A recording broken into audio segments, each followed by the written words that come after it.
Welcome to my YouTube channel, Big Ideas, Simplified. This is the second video in a 3-part series where I'll be talking about my science fair projects that won a bronze medal. If you like my video and learned something new, make sure to like and subscribe to my channel below. Leave me a comment if you have a question and I will respond as soon as I can. Now, let's continue where I left off. The purpose of my project was to quantitatively and qualitatively determine the safety of the Summits of Hope expedition to summit Mount Kilimanjaro, using pulse oximetry as an indicator of hypoxemia and acclimatization. I hypothesized that the pulse oximetry data collected would demonstrate a pattern indicative of the safety of the expedition, showing an initial decrease in oxygen saturation levels, followed by a gradual improvement as participants acclimatized to high-altitude conditions. My research was designed as a retrospective mixed methods cohort study. The participants were recruited from the Summits of Hope climbers who ascended Mount Kilimanjaro from October 17th to the 22nd in 2023. I mapped their route, documented their itinerary including rest stops, overnight camps, and elevations at each of these locations. For pulse ox data collection, I reviewed oxygen saturation data from participants' smartwatches and pulse oximeter devices, recording data for each morning before participants embarked on their day's hike and later upon their arrival at their overnight camp.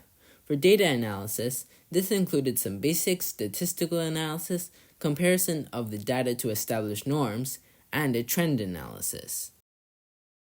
I also identified variables of interest, such as altitude experience and symptoms of altitude sickness, and conducted surveys and interviews around these themes. My analysis of this data involved thematic exploration and correlation coefficient and p-value calculations to identify any statistically significant trends. I also explored crossover correlations between pulse ox data and self-reported survey variables. In the end, 5 climbers submitted viable pulse oximeter data. All climbers began with healthy SpO2 levels above 90%. However, as elevation increased, their resting SpO2 levels decreased, influenced by factors such as their initial elevation, rate of ascent, and degree of elevation change.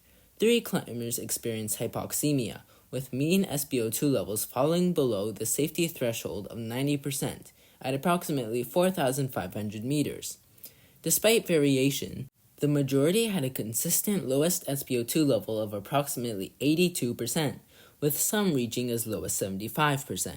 Interestingly, acclimatization was evident as SpO2 levels increased or stabilized overnight, highlighting the body's adaptive response to hypoxic conditions. Interviews with climbers provided qualitative insights. Challenges related to altitude, such as perceived changes in cognitive impairment and oxygen levels, were commonly reported.